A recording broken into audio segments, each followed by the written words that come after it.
Bonjour à tous, c'est Mathieu de Tech à la Loupe. Alors aujourd'hui on va parler du Nikkor Z 24-200 mm, c'est un zoom polyvalent conçu pour les hybrides Nikon Z.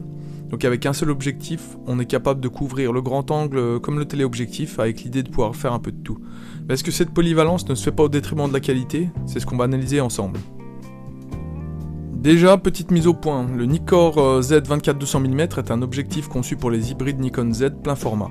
On le retrouve souvent sur des boîtiers comme les Z5, Z6, Z6 II, Z6 III ou encore le Z7 ou le Z8. L'idée est simple, à 24 mm tu fais de la photo de paysage ou de l'architecture, et à 200 mm tu peux aller chercher un sujet plus loin, faire du portrait serré ou encore capter des détails sur des paysages par exemple. Côté technique, on est sur une ouverture variable de f4 à 6.3, et on a une stabilisation optique VR et un poids d'un peu moins de 600 grammes, 570 grammes pour être plus précis. Donc clairement Nikon a voulu faire un objectif polyvalent et pratique et pas une optique spécialisée. Alors qu'est-ce que ça donne en pratique? Globalement les tests et les utilisateurs sont assez d'accord, la qualité d'image est très correcte pour un zoom de ce type qui couvre une plage aussi large. Donc entre 24 et 120 mm le piqué est bon au centre, les images sont propres et contrastées. En fermant un peu le diaphragme, donc à f.4 et au-delà, les bords s'améliorent franchement. À 200 mm, on sent que ça baisse un peu, ce qui est normal, mais ça reste largement exploitable pour du voyage ou bien de la photo de portrait occasionnel. Après, ce n'est pas un objectif avec un effet waouh, mais il fait le job et il le fait bien. La stabilisation VR, c'est clairement un gros point fort de cet objectif. Donc elle sert à réduire le flou de bouger, c'est-à-dire les petits tremblements de tes mains quand tu prends une photo ou une vidéo. Concrètement, elle aide à faire des photos plus nettes à main levée, à mieux réussir les photos en basse lumière et à être plus stable quand on zoome à longue focale, par exemple à 200 mm. Et donc avoir une vidéo moins tremblante. Elle permet de shooter à main levée sans trop se poser de questions, et pour le voyage, la balade ou la photo du quotidien, c'est vraiment un gros avantage. Et surtout, ça évite de changer d'objectif toutes les 5 minutes. Côté autofocus, franchement, il n'y a pas grand chose à redire, d'après les tests et les avis, il est plutôt rapide, silencieux et précis, aussi bien en photo qu'en vidéo. Concernant la construction, le corps de l'objectif est principalement en plastique, ce qui permet de garder un poids raisonnable et un prix contenu. La monture, c'est-à-dire la partie qui se fixe sur le boîtier, est en métal, on a donc un objectif qui tient bien en main et qui inspire confiance. C'est donc pas un objectif professionnel tout en métal, mais pour un usage normal, il est clairement solide et fiable. Alors évidemment, il y a des compromis à faire avec ce type d'objectif. Le premier, c'est l'ouverture. Alors à 200 mm, f6.3, c'est pas l'idéal en basse lumière. Concernant le bokeh, il est correct mais moins marqué qu'avec une focale fixe lumineuse, par exemple avec un 50 mm à f1.8. Et au focal extrême, le centre de l'image est bien net mais les bords le sont un peu moins. Donc rien d'anormal pour un zoom tout en un, mais c'est bon à savoir. À qui convient ce Nikkor Z 24-200 mm? Il est clairement fait pour ceux qui voyagent, ceux qui veulent un seul objectif polyvalent, ou encore ceux qui privilégient la simplicité et la légèreté du sac.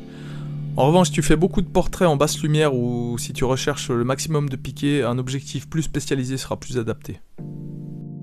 Niveau tarif, on le trouve généralement autour de 800 à 900 € en neuf, et au niveau de l'occasion, tu peux le trouver à 600 € sur Le Bon Coin par exemple. Après, c'est pas un prix qui est donné, mais c'est cohérent pour ce type d'objectif en monture Z. Si le Nikkor Z 24-200 mm te fait hésiter, sache qu'il existe plusieurs alternatives chez Nikon, et le prix joue clairement un rôle dans le choix. Alors la première alternative qui est souvent recommandée, c'est le Nikkor Z 24-120 mm f4 qui coûte environ 1300 €. C'est clairement plus cher, mais on gagne une ouverture constante à f4, une meilleure homogénéité, et d'après les avis, une qualité d'image plus solide, surtout sur toute la plage focale. En dessous, en termes de prix, on trouve le Nikkor Z 24-70 f4, avec un prix affiché autour de 770 €, donc quasiment le même prix que le 24-200 mm. Il est plus compact, plus léger, autour de 500 grammes, et il est très bon optiquement, mais beaucoup moins polyvalent. Et puis il y a l'alternative qui est la plus radicale, c'est le Nikkor Z 28-400 mm, proposé autour de 1500 €. Là on met le budget pour une plage focale qui est énorme. Avec le 28-400 mm, on gagne 200 mm supplémentaires au téléobjectif, ce qui change totalement la donne pour la photo de paysages lointains, la montagne ou bien les sujets qui sont très éloignés. En contrepartie, on démarre à 28 mm au lieu de 24 mm, et surtout l'ouverture se ferme jusqu'à f8 à 400 mm, ce qui demandera plus de lumière ou bien l'usage d'un trépied. En pratique, la qualité d'image entre le 24-200 mm et le 28-400 mm est relativement proche. Le vrai choix se fera donc surtout sur la portée, le poids, en effet il pèse 725 grammes, et le budget. Pour résumer simplement, si tu veux le meilleur équilibre prix-polyvalence, le 24-200 mm à environ 790 € est un excellent choix. Après, si tu privilégies plus la qualité optique, le 24-120 mm f4 à 1245 € est souvent un meilleur choix. Et après, si tu vas aller très loin au téléobjectif, le 28-400 mm à quasiment 1500 € devient une option très intéressante. Après, si tu veux quelque chose d'un peu plus compact, il y a aussi le 24-70 mm f4 autour de 770 € qui reste une valeur sûre. Comme toujours, ça dépend de ton usage réel et de ce que tu attends de ton matériel. Pour résumer, ce Nikkor Z 24-200 mm semble être un très bon objectif de voyage, pratique et polyvalent.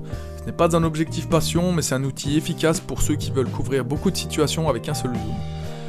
Donc si vous avez acheté ce Nikkor Z 24-200 mm, exprimez-vous en commentaire avec votre avis, surtout pour dire comment il se comporte sur le terrain, ça aidera vraiment les personnes qui sont intéressées. Ainsi va s'achever cette vidéo, merci de l'avoir regardé jusqu'au bout, et n'oubliez pas de vous abonner et de mettre un like si cette vidéo vous a permis d'y voir plus clair. C'était Tech à la loupe et à très vite pour une nouvelle analyse.